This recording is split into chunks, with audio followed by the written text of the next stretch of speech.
ബെഡിലിരുന്ന തലയിനെടുത്ത് ആർച്ച വായുവിൽ പറപ്പിച്ചുകൊണ്ടിരുന്നു. പരട്ട കുഞ്ഞിരാമൻ, അവൻ എന്നെ വെള്ളത്തിൽ തള്ളിയിടാൻ മാത്രം ധൈര്യം വന്നോ? ചവിട്ടി മുകളിലേക്ക് വർപ്പിച്ച തലയിണ നോക്കി ആർച്ച കൈകൾ കൂട്ടി തിരുമ്മി. തിരിച്ച് താഴേക്ക് വന്നതിനെ പറിച്ചെടുത്ത് ഭരതാണെന്ന് സങ്കല്പിച്ച് അതിനെ തലങ്ങും വിലങ്ങും പെരുമാറി. ഹോട്ടലിൽ പുണ്ടാരിമാർ പൊറാട്ടടിക്കുന്ന പോലെ. ആ തലയിണക്കൊരു ഇത്തിരി ജീവനെങ്കിലും ഉണ്ടായിരുന്നെങ്കിൽ ഇപ്പൊ കണ്ടം വഴി ഇറങ്ങി ഓടിയനെ. അമ്മാതിരി ഇടിയാ പാവം കിടന്ന് കൊള്ളുന്നു. ഒരിത്തിരി ആശ്വാസം കിട്ടിയതും ശ്വാസം വലിച്ചുവിട്ട് മനസ്സിൽ കണക്കൂട്ടുകൾ നടത്തിയ ആർച്ച. കൂട്ടിയും കിഴിച്ചും ഹരിച്ചൊക്കെ വന്നപ്പോൾ ഇച്ചിരി മിച്ചം വന്നു. അത് വെക്കാൻ സ്ഥലം കിട്ടാത്തപ്പോഴേ ആർച്ചയ്ക്ക് മനസ്സിലായി കണക്കൂട്ടിയതൊന്നും നടക്കാൻ പോകുന്നില്ലെന്ന്. കൂട്ടിലൊക്കെ മതിയാക്കി പ്ലാൻ ബിയും സിയൊക്കെ ഉണ്ടാക്കി വെച്ചു. ആരു വന്ന് കഴിക്ക്, ജയശ്രീ വിളിക്കുന്ന കേട്ടതും ഉണ്ടാക്കി വെച്ച പ്ലാൻസ് ഒക്കെ മടക്കി വെച്ച് ആർച്ച താഴേക്ക് ചെന്നു. ആസ്വദിച്ച് ചായ കുടിക്കുന്ന ഭരത്തിനെ കനപ്പിച്ച് നോക്കി ആർച്ച ഭക്ഷണം കഴിക്കാനിരുന്നു. ഭരത് ചിരി അടക്കി പിടിച്ചു. കസേരയിൽ ചാഞ്ഞിരുന്ന് ആർച്ചയും നന്നായിട്ടൊന്ന് ചിരിച്ചു കൊടുത്തു. കുളത്തിലിടും മുമ്പ് ഞാൻ ചിരിച്ച ചിരിയുടെ ഒരു ചായ ഇല്ലേ ഈ ചിരിക്ക്? ഭരത്തിന്റെ തലപുകഞ്ഞു. കണ്ണ് ചായയിലാണെങ്കിലും ചെവി അവൻ ആർച്ചയുടെ നേരെ കൂർപ്പിച്ചു വെച്ചു. പണി ഏതു വഴിക്ക് വരുന്നൊരു പിടിയും ഇല്ലല്ലോ. ചോറും കൂടെ എടുത്തോ ആനി, ഇനിയിപ്പോ അത് കഴിക്കാൻ വീണ്ടും ഇരിക്കണ്ടല്ലോ. വാച്ചിലേക്ക് നോക്കി ശരത്ത് ആർച്ചയെ കളിയാക്കി. ആർച്ച കണ്ണു ചെമ്മി ചിരിച്ചു. ഉവ്വേ, നിങ്ങളൊക്കെ സമയത്തിന് വന്നിരുന്ന് കഴിക്കുന്ന ആൾക്കാരാണല്ലോ അല്ലേ? പത്മാവിന്റെ തലയിൽ കൊട്ടി. ടും ടും. ശരത്ത് ചമ്മലോട് ചിരിച്ചുകൊണ്ട് തലതടവി. ഒരു മൊബൈലും ലാപ്ടോപ്പും ഉണ്ടെങ്കിൽ വേറെ ഒന്നും വേണ്ട. ജയശ്രീ പത്മയെ പിന്താങ്ങി. ഇതൊക്കെ വരുന്നതിന് മുമ്പ് ടി വിക്കായിരുന്നു കുറ്റം. ഇപ്പൊ ടി വിക്ക് ഇതിന് മനസ്സമാധാനമുണ്ട്. ശരത്ത് പിറുപിറുത്തു. രണ്ടുപേരും പിന്നെ ഭക്ഷണം കഴിച്ച് പ്രധാന വിഷയമാക്കി ചർച്ച തുടങ്ങിയതോടെ പെട്ടല്ലോ എന്നുള്ള അവസ്ഥയിലായി ശരത്ത്. ചുമ്മാ ചെന്ന് ചോദിച്ചു വാങ്ങിച്ചു. വേണ്ടായിരുന്നു പുല്ല്. ശരത്ത് തലയിൽ കൈവച്ച് പോയി. ഭരത് ഫോണിലായതിനാൽ ഇതൊന്നും ശ്രദ്ധിക്കാനേ പോയില്ല. ഗ്രീഷ്മയിടക്ക് സാധിക്കുന്ന വിധം എല്ലാവർക്കും പാരാവുന്ന ഓരോ പോയിന്റ് പറഞ്ഞു കൊടുക്കുന്നുണ്ട്. ആർച്ച ഒന്നിലും പെടാതെ നിശബ്ദമായി ഇരിക്കുന്നുണ്ട്. ശരത്ത് അല്പം സംശയത്തോടെ നോക്കി. ആരു? ശരത്ത് പതിയെ വിളിച്ചു. ആർച്ച ചോദ്യഭാവത്തിൽ അവരെ നോക്കി. എന്തു പറ്റി മോളെ? ശരത്തിന്റെ മുഖത്തെ പരിഭ്രമം കണ്ട ആർച്ചയ്ക്ക് ചിരിയും സങ്കടവും വന്നു. ഭരത്തിനോട് അവനുള്ള കരുതലും വാത്സല്യവും തന്നോടുള്ള ആ ചോദ്യത്തിൽ അവൾ കണ്ടു. ഒരു നിമിഷം ഭരത്തിനോട് അവൾക്ക് വല്ലാത്ത അസൂയ തോന്നിപ്പോയി. അതേസമയം തന്നെ ഭരത്ത് അവന്റെ ചോദ്യം കേട്ട് ആർച്ചയെ നോക്കി. കുളത്തിൽ വീണപ്പോൾ ചെവിയിലും മൂക്കിലും മാത്രമല്ല സകല ഓട്ടയിലും വെള്ളം കയറിയിട്ടുണ്ട്. ചെവിയിലും കയറി. ഇപ്പൊ ഗുഹയിൽ നിന്നൊക്കെ കേൾക്കുന്ന ഒരു ഫീല്. ഒരു കണ്ണടച്ച് ചെറുവിരൽ ചെവിയിലിട്ട് തിരിച്ചവൾ പറഞ്ഞു. നീയല്ലട ചക്ക, അവൾ തള്ളിയിട്ട്? ഭരത്തിന്റെ ചെവിയിൽ പിടിച്ചായിരുന്നു ശരത്തിന്റെ ചോദ്യം. ഭരത് ചിരിച്ചു കാണിച്ചു. ആ ചിരിച്ചോ. അവിടെ കയ്യിൽ നിന്ന് പണി തിരിച്ചിട്ടുമ്പോഴും ഈ ചിരി കണ്ടാ മതി. ശരത്ത് കണ്ണുരുട്ടി. ചുമ്മാ ഏട്ടാ, അവിടെ കുറുമ്പ് കാണാനൊരിഷ്ടം. തന്നെ ചുഴിഞ്ഞു നോക്കുന്ന ഏട്ടന്റെ കവിളിലെ ഒരു ഉമ്മ കൊടുത്ത് ഭരത് എഴുന്നേറ്റ് പോയി. നേരത്തെ ചിരിയോടെ അവൻ രണ്ടുപേരും പോയ വഴിയെ മാറി മാറി നോക്കി. അല്പസമയത്തിന് ശേഷം പത്മയും രാമചന്ദ്രൻ തിരികെ പോവാനായി ഇറങ്ങി. ഞങ്ങൾ നടന്നിട്ട് വരാച്ചാ. പുറത്തേക്ക് ഇറങ്ങിയത് ശരത്ത് രണ്ടുപേരോടുമായി പറഞ്ഞു. പത്മയും രാമചന്ദ്രൻ യാത്ര പറഞ്ഞ് വീട്ടിലേക്ക് പോയി. എന്റെ ഷൂസ് അടുക്കള ഭാഗത്തുണ്ട്, ഞാൻ എടുത്തിട്ട് വരാം. ഭരത് അത് പറഞ്ഞ് പോകുന്നത് നോക്കി ആർച്ച പുഞ്ചിരിയോടെ നിന്നു. ചെല്ല് മോ, പെട്ടെന്ന് ചെന്ന് എടുത്തിട്ട് വാ. സ്വയം പറഞ്ഞുകൊണ്ടവൾ നോക്കിയത് കൃഷ്ണകുമാറിന്റെ മുഖത്തേക്കായിരുന്നു. തന്നെ സൂക്ഷിച്ചു നോക്കുന്ന അച്ഛനെ കണ്ടതും ആർച്ചുടനെ തെങ്ങിന്റെ മണ്ടയിലേക്ക് നോക്കി. കൃഷ്ണകുമാർ പിന്നെ ആ ഭാഗത്തേക്ക് നോക്കിയതേയില്ല. തേങ്ങാക്കുലകൾ ഇളങ്കാറ്റിൽ ആടിക്കോട്ടെ, നമ്മളെന്തിനാ വെറുതെ ശല്യം ചെയ്യുന്നു? പേടിയൊന്നുമില്ല, ഒരു മുൻകരുതൽ. അടുക്കള ഭാഗത്ത് അഴിച്ചു വെച്ച തന്റെ ഷൂസ് എടുക്കാനായി ചെന്ന് നോക്കുമ്പോഴാണ് അത് കാണാനില്ലെന്ന നഗ്ന സത്യം ഭരത് തിരിച്ചറിഞ്ഞത്. വിവരമറിഞ്ഞ ഞൊടിയിൽ അന്വേഷണ കമ്മിറ്റി തന്നെ രൂപം കൊണ്ടു. കേസ് CBI അന്വേഷണം ഏറ്റെടുത്ത പോലെ മഹിളാരത്നങ്ങൾ നാലുപാടും ഓടി. ഒരു ഗ്ലാസ് വെള്ളം പോലും അടുക്കളയിൽ പോയി എടുത്തു കുടിക്കാത്ത അച്ഛമ്മ പോലും പയറുമണി പോലെ ഓടി നടന്ന് പരതി. വീടിന്റെ മുക്കിലും മൂലയിലും എന്തിന് മുകളിലിരിക്കുന്ന വാട്ടർ ടാങ്കിൽ വരെ നോക്കിയിട്ടും സാധനം കിട്ടിയില്ല. എല്ലാവരുടെയും കണ്ണുകൾ കൂട്ടത്തോടെ ആർച്ചയുടെ മുകളിൽ പതിഞ്ഞു. ചത്തത് ബല്ലാരാദേവനാണ്, ഈ കൊന്നത് ബാഹുബലി ആവണല്ലോ. ഏത്? പക്ഷെ കുട്ടി കാര്യമായ അന്വേഷണത്തിലാണ്. ഭരത്തിന്റെ ഉള്ളിൽ നേരിയ സംശയം നിറഞ്ഞു. എന്തെങ്കിലും കള്ളത്തരം? കുട്ടി ആത്മാർത്ഥതയുടെ നിറകുടമായി അന്വേഷണത്തിലാണ്. അച്ചോടാ, സേതുരാമയ്യര് നോക്ക് ഇതുപോലെ. ഒരു നിമിഷമാണെങ്കിൽ ആ പാവത്തിനെ സംശയിക്കാൻ തോന്നിയ മനസ്സിന് അവർ രണ്ട് ചീത്ത വിളിച്ച് സംതൃപ്തി അടഞ്ഞു. ഇനിയിപ്പോ പട്ടി കടിച്ചുകൊണ്ടുപോയ എന്തോ.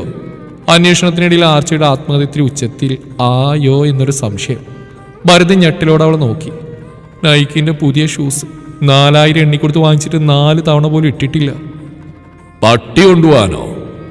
കൃഷ്ണകുമാർ പുറത്തേക്ക് വന്നു. മുമ്പിന്റെ ചെരുപ്പ് കൊണ്ടുപോയിട്ടില്ലേ? ആർച്ച ചുറ്റും കണ്ണോടിച്ചു. കൃഷ്ണകുമാറും ജയശ്രീയും പരസ്പരം നോക്കി. ശരിയാ മോനെ, ഒരിക്കൽ രാത്രി മുറ്റത്തിട്ട് ഇവിടെ ചെരുപ്പ് എടുത്തുകൊണ്ട് പോയി. പക്ഷെ ഇന്ന് വരെ പട്ടി പകല് വന്നിങ്ങനെ ഒരു ശല്യം ഉണ്ടാക്കിയിട്ടില്ല. വന്ന് പട്ടികൾക്ക് കുട്ടികളുടെ ഷൂസും ചെരുപ്പും കൊണ്ടുപോകാൻ നേരവും കാലവും ഇല്ലാന്നായി. കൃഷ്ണകുമാർ വിഷമത്തോടെ പറഞ്ഞു. അത് സാറില്ലെങ്കിൽ ഞാൻ വീട്ടിൽ പോയി വേറെ ചെരുപ്പ് എടുത്തോണ്ട് പോവാം. അത് വീട്ടേക്ക് കാണാതെ പോയത് ഇനിയിപ്പോൾ ഒന്നും ചെയ്യാൻ പറ്റില്ലല്ലോ. ഫോണാണെങ്കിൽ എവിടെയാണെന്ന് വിളിച്ചെങ്കിലും നോക്കാം. ഇതിലെന്ത് ചെയ്യാനാ? ഭരത് അയാളെ ആശ്വസിപ്പിച്ചു. എന്തോ പോയി അണ്ണാനെ പോലെ നിൽക്കുന്ന ഭരത്തിനെ കണ്ട് ആർച്ചയ്ക്ക് ചിരി വന്നു.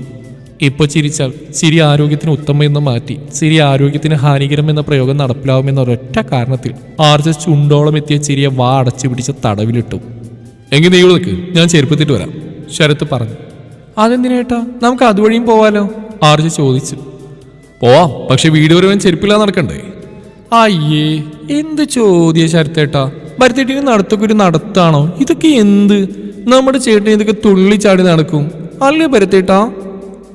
തന്നെ കൊണ്ട് നഗ്നപാതനായി നടത്തിക്കാനുള്ള പ്ലാനിന്റെ പെട്ടിയിൽ അവസാനത്തെ ആണിയും അടിച്ചു കയറ്റുന്ന ആർച്ചയെ കണ്ണ് കൂർപ്പിച്ച് നോക്കി പരത്ത്. വീണ്ടും ഒരു മനോഹരമായ പുഞ്ചിരി തിരികെ കിട്ടിയതും അവന്റെ ഉള്ളിൽ അപായമണി ഒരു കാര്യമില്ലാതെ കലപില മുഴക്കി. സൂര്യന്റെ ഇളം ചൂടൊക്കെ പോയി റോഡ് ഏതാണ്ട് ചൂടായി കിടക്കുന്ന സമയത്ത് ചെരുപ്പിടാതെ നടന്നു പോവാന്ന്. കുറച്ച് മസാല കൂടി പുരട്ടി വെച്ച് എണ്ണയും തൂത്താൽ പൊരിച്ചെടുക്കാം. അമ്മാതിരി ചൂടാ. കിട്ടിയ അവസരം മുതലാക്കുവാണല്ലേടി ഉണ്ണിയാർച്ചേ. അവൻ പല്ല് കടിച്ചു. അവന്റെ ചിന്ത അറിഞ്ഞെന്ന പോലെ അതേ നമ്മട്ടിൽ ആർച്ച തലയാട്ടി ചിരിച്ചു കാണിച്ചു. അവസരം എപ്പോഴും വരില്ലല്ലോ, കിട്ടുമ്പോ മുതലാക്കണ്ടേ? ഭരത് മുകളിലേക്ക് നോക്കി. ഒരാൾക്ക് പണി കൊടുക്കുന്ന സന്തോഷത്തിൽ കിരണങ്ങളൊക്കെ പൂർവാധികം ശക്തിയോടെ ജ്വലിപ്പിച്ചു നിന്ന സൂര്യനെ അവൻ നന്നായിട്ടൊന്ന് സ്മരിച്ചു. എന്റെ സൂര്യ ഭഗവാനെ. റോഡ് വഴി പോകണ്ട മോളെ, തെങ്ങിൻ തോപ്പിലൂടെ പോയിക്കോ. അതാവുമ്പോ അധികം ചൂടുണ്ടാവില്ല. ആ വഴി റോട്ടിൽ കയറിയാ പിന്നെ അവിടുന്ന് കുറച്ചല്ലേ നടക്കാനുള്ളൂ. പൊന്നിനേക്കാൾ വിലപ്പെട്ട ഉപദേശം കൃഷ്ണകുമാർ നൽകിയതും ആർച്ച കൂർപ്പിച്ചു നോക്കി. കഷ്ടപ്പെട്ട് പ്ലാൻ ഉണ്ടാക്കി കെട്ടിപ്പൊക്കി ഒരു വഴിക്കെത്തുമ്പോൾ കൃത്യമായിട്ട് JCB എടുത്ത് വന്ന് ഇടിച്ച് തകർക്കണം കേട്ടോ അച്ഛ, ബഹുത്ത് അച്ഛ. ആർച്ച പിറുവിറുത്തു. കൃഷ്ണകുമാർ അപ്പോഴേക്കാൾ നിഷ്കുവായി. തെങ്ങി കയറാൻ വയ്യ, അത്ര തന്നെ. ആർച്ചയുടെ ഭാഗത്തുനിന്ന് ഏത് നിമിഷം ഒരു അറ്റാക്ക് പ്രതീക്ഷിച്ചാണ് ഭരത് നടന്നെങ്കിലും ആർച്ച അവനെ ശ്രദ്ധിച്ച പോലുമില്ല. ചൂടുള്ള മണ്ണിൽ കാലമരുമ്പോഴുള്ള പൊള്ളലിൽ ഭരത് ആദ്യം ഒന്ന് ചാടിപ്പോയി. ഇങ്ങനെ പോയാൽ വീട് വരെ തുള്ളിച്ചാടി നടക്കേണ്ടി വരും ഈശ്വര. ഭരത് നെടുവീർപ്പെട്ടു. ആർച്ചയുടെ മുമ്പിൽ അഭിമാനം പോയി എന്നുള്ള ഒറ്റ കാരണം കൊണ്ട് ഇതൊക്കെ എനിക്ക് ഗ്രാസാണ് എന്നുള്ള ഭാഗത്തിൽ അവൻ നടന്നു. അഭിമാനം വിട്ടൊരു കളിയുമില്ല. ഗ്രീഷ്മയും ശരത്ത് അവിടെ ലോകത്തായിരുന്നു. രണ്ടുപേരും കൈകോർത്ത് പിടിച്ച് പുറകിൽ പതിയെ നടന്നു വരും നോക്കി ആർച്ച മനസ്സ് നിറഞ്ഞ് ചിരിച്ചു. റോഡിലേക്ക് കയറിയതും ഭരത് 2 ചാട്ടം ചാടി. ആർച്ച വാ പൊത്തിപ്പിടി ചിരിച്ചു. ഇതിനെയാണോ ദേവിയെ വറചട്ടിയിൽ നിന്ന് എരുതിയിലേക്കെന്ന് പറയുന്നത്? ചാടിത്തുള്ളി മണലുള്ള ഭാഗത്ത് നിൽക്കുന്നുണ്ടെങ്കിൽ അവൻ ചിന്തിച്ചു പോയി. വാ. തെങ്ങിൻ തോപ്പിൽ നിന്ന് സ്വല്പം ഉയരത്തിൽ നിൽക്കുന്ന റോഡിലേക്ക് കയറാൻ ഭരത് ആർച്ചയ്ക്ക് നേരെ കൈ നീട്ടി. അവന് രൂക്ഷമായി നോക്കി 2 ചുവട് പുറകിലേക്ക് വെച്ച് ആർച്ച ഒരൊറ്റ ചാട്ടത്തിന് റോഡിലേക്ക് കയറി. വീട്ടിൽ ദിവസേന ലോങ് ജമ്പ് ഹൈ ജമ്പും പ്രാക്ടീസ് ചെയ്യുന്ന ആർച്ചയോടാ. ഞാനേ ഇന്നലെ അല്ല ഈ വഴി വരാൻ തുടങ്ങിയത്. കൈ തട്ടിക്കൊടുഞ്ഞ ആർച്ച അവനെ പുച്ഛിച്ചു. നൈസായിട്ടൊന്ന് ചമ്മിയതിന് കൂളിംഗ് ഗ്ലാസ് എടുത്ത് മറിച്ചവൻ ചുറ്റും നോക്കി. ആരും കണ്ടിട്ടില്ല, ഭാഗ്യം. തീക്കനയിൽ നടക്കുന്നതിൻ്റെ ഒരു ചെറിയ വേർഷനായിരുന്നു വീട്ടിലേക്കുള്ള ഭരത്തിന്റെ നടത്തം. ആർച്ചയുള്ളത് കൊണ്ട് ഓടാനും വയ്യ. അഭിമാനം മുഖ്യം ബിയിലേ. ഒരുവിധം വീടിനടുത്തെത്തിയതും ഗേറ്റ് മുമ്പിൽ നിൽക്കുന്ന 2 കുട്ടികളെ കണ്ട് അവൻ സംശയത്തോടെ നോക്കി. ആർച്ചേച്ചി വിളി കേട്ട് നോക്കിയതിനേക്കാൾ വേഗത്തിൽ ആർച്ച തിരിഞ്ഞു നിന്നു. ആരുവിനെയാ? ഗ്രീഷ്മ അവളെ തട്ടി വിളിച്ചു. ആർച്ച അവളെ നോക്കിയെന്ന് വിളിച്ചു കാണിച്ചു. പിന്നെ പതിയെ തിരിഞ്ഞ് അവരെ നോക്കി. ഷൂസ്. ഷൂ ലേസിൽ പിടിച്ച് ചൂണ്ടയിട്ട് പിടിച്ച മീനിനെ തൂക്കി നിൽക്കുന്ന പോലെ നിൽക്കുന്ന കുട്ടികളെ കണ്ടതും ആർച്ച തല പതിയെ ചരിച്ച് ഭരത്തിനെയും നോക്കി. ഗ്രീഷ്മയും ശരത്തും കണ്ണു മിഴിച്ചു. ഭരത്തിന്റെ ശ്രദ്ധ മുഴുവൻ ചളിയിൽ മുങ്ങി മുന്നിൽ തൂങ്ങിയാടുന്ന ഷൂസിലായിരുന്നു. ചേച്ചി ചിപ്പ് എടുത്തിട്ട് വന്നതാ, ചേച്ചിയുടെ ആണെന്ന് തോന്നുന്നു. അത് നേരത്തെ ചേച്ചിയുടെ വീട്ടിലേക്ക് വരുന്ന കണ്ടിരുന്നു. ഇത് കൊടുക്കാൻ വീട്ടിൽ പോയപ്പോൾ ചേച്ചിയുടെ അച്ഛമ്മയുണ്ടായിരുന്നു. ചീത്ത പറഞ്ഞാലൊന്ന് പേടിച്ചിട്ടാ ചേച്ചിയെ ചോദിച്ച്. അങ്കിള പറഞ്ഞ് ഇങ്ങോട്ട് വന്നിട്ടുണ്ടെന്ന്. ആർച്ച ചിരിയോടെ വാങ്ങി അവന്റെ കവിളിൽ തട്ടി. ചിപ്പു ആരാ? കുട്ടികൾ പോയത് ശരത്ത് ചോദിച്ചു. ചിപ്പു അവരുടെ വീട്ടിലെ പട്ടിക്കുട്ടിയാ. ആർച്ച ഷൂസ് മൊത്തത്തിലൊന്ന് നോക്കി. ഓ, അപ്പൊ പട്ടി എടുത്തുകൊണ്ടുപോയത് തന്നെയാണല്ലേ? ഗ്രീഷ്മ പറഞ്ഞു. പാവം, പട്ടി എടുത്തുകൊണ്ടുപോയതിന് കുട്ടിയെ എല്ലാവരും സംശയിച്ചു. ശരത്തിന് കുറ്റബോധം കൊണ്ട് മനസ്സ് വിങ്ങി. ഗ്രീഷ്മ ഏതാണ്ട് അതേ അവസ്ഥയിലായിരുന്നു. ഭരത് തലക്കടിച്ച്.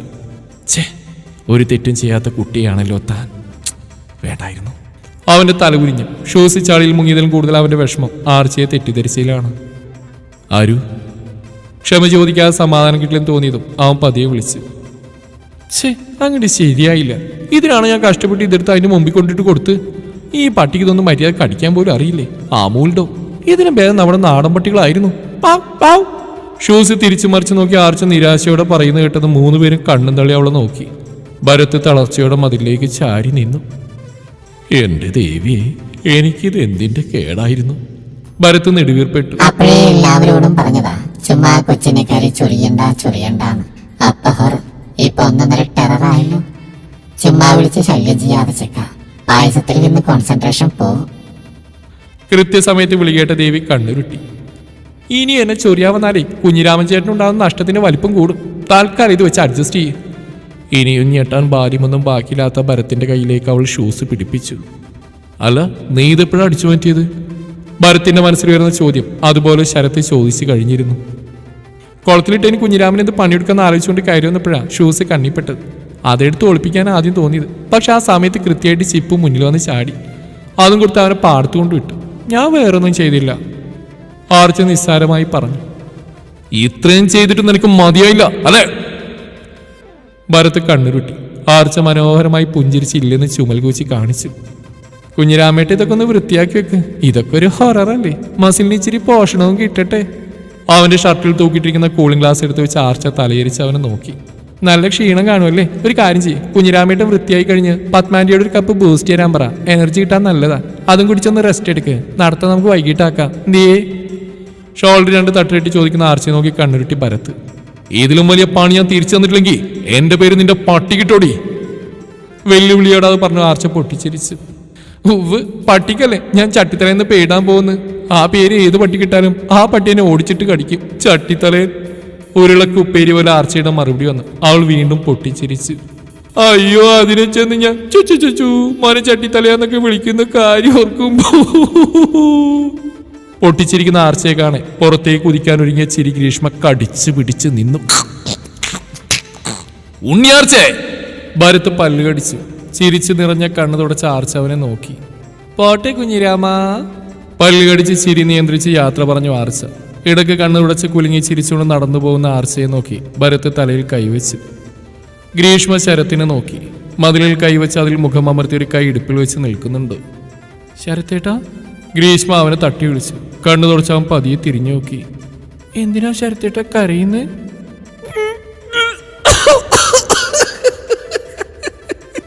ഭരത്തിന് നിൽപ്പ് കണ്ടതും അവൻ വീണ്ടും വയറുപത്തി പിടിച്ചിരിക്കാൻ തുടങ്ങി. അപ്പൊ ചിരിക്കായിരുന്നോ? ഞാൻ വിചാരിച്ച് കരയാന്ന്. ആവശ്യമുണ്ടായിരുന്നോ ചെക്ക? ചിരിച്ചിരിച്ച് ശരത്തിന്റെ ശ്വാസം വിളങ്ങി. അവിടെ പട്ടിയെ ചട്ടിത്തലേന്ന് വിളിക്കുന്ന സീന് നീ ഒന്ന് ആലോചിച്ച് നോക്കിന്റെ കേശു.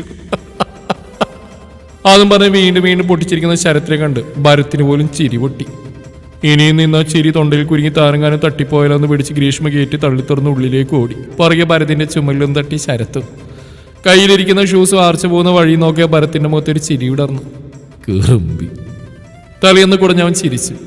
എന്താ ഭരത് പ്രശ്നം? ചോദ്യം കേട്ടവൻ തിരിഞ്ഞു നോക്കി. ഗേറ്റിനടുത്ത് നിൽക്കുന്ന കിച്ചുവിനെ കണ്ട് അവനും ചിരിച്ചു. എന്തു പ്രശ്നം? ഒന്നുമില്ലല്ലോ. ഭരത്തിന്റെ മറുപടി കിച്ചുവിനെ അത്ര ഇഷ്ടപ്പെട്ടില്ലെന്ന് ഞൊടിയിടയിൽ മങ്ങലേറ്റ മുഖഭാവം വിളിച്ചു പറഞ്ഞു. അല്ല, 4 പേരൂടെ നിൽക്കുന്നുണ്ടപ്പോൾ എന്തോ പ്രശ്നമുണ്ട് തോന്നി. പിന്നെ താൻ ആർച്ചയെ വെല്ലുവിളിക്കുന്നു കേട്ടു. ഞാൻ കരുതി എന്തോ പ്രശ്നമുണ്ടെന്ന്. മുഖത്ത് വരുത്തി കൂട്ടിയ ചിരിയോടെ അവൻ പറഞ്ഞു. അവളുടെ സ്വഭാവം വെച്ച് അവൾ മറ്റുള്ളവർക്കൊരു ശല്യ. ഈ സ്വഭാവം അഡ്ജസ്റ്റ് ചെയ്യാൻ പറ്റാത്തതുകൊണ്ടാണ് ഞങ്ങൾ ബ്രേക്കപ്പ് ആയത്. എന്നെ മനഃപൂർവ്വം ഉപദ്രവിക്കാനാ ആൾ വീട്ടിലന്ന് ഇഷ്യൂ ഉണ്ടാക്കിയത്. കിച്ചു പറയുന്നത് മുഴുവൻ ഭരത് ചിരിയോടെ കേട്ടു നിന്നു. ആരൊറ്റ കാര്യം കൊണ്ട് ഞാനിപ്പോൾ എല്ലാവരുടെയും മുന്നിൽ മോശക്കാരനായി. അല്ലാതെ പാതിരാത്രി വെള്ളടിച്ച് അവൾ വിളിച്ച് അനാവശ്യം പറഞ്ഞിട്ടല്ല അല്ലേ? മീശ പിരിച്ച് താടി തടവി തല ഒരൽപ്പം ചരിച്ച് തന്നെ നോക്കുന്ന ഭരത്തിന്റെ മുഖഭാവം കിച്ചുവിന് പുതിയതായിരുന്നു. എന്നെ കണ്ട ഒരു മന്ദബുദ്ധിയാണെന്ന് തോന്നുന്നുണ്ടോ കിച്ചുമോന്? കിച്ചുവിന്റെ ഷർട്ട് പിടിച്ച് നേരിട്ട് ഭരത്ത്. കിച്ചു ഇല്ലെന്ന് തലയാട്ടി. ഗുഡ്. ഇനി അഥവാ ഉണ്ടെങ്കിലും എനിക്ക് പ്രശ്നമില്ല. കാരണം നിന്റെ ബുദ്ധിയും വിവരവും ചിന്തയും പ്രവൃത്തിയൊക്കെ എത്രത്തോളം എന്ന് എനിക്ക് നന്നായിട്ട് അറിയാം. നിന്റെ ഭാഗത്ത് നിന്ന് ആ ലെവലുള്ള കാര്യങ്ങൾ ഞാൻ പ്രതീക്ഷിക്കുന്നുള്ളൂ. അതുകൊണ്ട് ഞാനും എൻ്റെ ഉണ്ണിയാർച്ചയും തമ്മിൽ എന്തെങ്കിലും പ്രശ്നം ഉണ്ടെങ്കിൽ അത് തീർക്കാൻ ഞങ്ങൾക്കറിയാം. ഞങ്ങളുടെ ഇടയിൽ തീരാത്തതാണെങ്കിൽ അത് ഞങ്ങളുടെ 2 പേരുടെയും കുടുംബമുണ്ട്. കിച്ചുമോൻ അങ്ങനെ കുളം കലക്കി മീൻ പിടിക്കണ്ട, മനസ്സിലായോടാ? കിച്ചു അറിയാത്തന്നെ തലയാട്ടിപ്പോയി. അവൻ്റെ മനസ്സിൽ ഭരത്ത് പറഞ്ഞ എൻ്റെ ഉണ്ണിയാർച്ച മാത്രം പച്ചകുത്തിയതുപോലെ കിടന്നു. പെർമനൻ്റ് ആണോ ടെമ്പററി ആണോ എന്ന് മാത്രമേ സംശയമുള്ളൂ. എന്തായാലും കുറച്ച് ദിവസത്തേക്ക് അത് അവിടെ തന്നെ കാണും. ഗേറ്റ് അടക്കുമ്പോൾ ഭരത് കിച്ചുവിനെ ഒന്ന് പാളി നോക്കി. എന്തോ പോയ അണ്ണാനെ പോലെ നിൽക്കുന്നുണ്ട്. പ്രണയാണെന്ന് പറഞ്ഞൊരു പെണ്ണിനെ പറ്റിച്ചും പോരാ, ഒരവസരം കിട്ടിയപ്പോൾ ആ പെണ്ണിനെ വാക്കുകൾ കൊണ്ട് അപമാനിക്കുന്നു. ഇത്തിരി സമയം നിന്ന് പുകയട്ടെ. ഗേറ്റ് അടച്ച് ഭരത് ചെറുചിരിയോടെ വീട്ടിലേക്ക് നടന്നു.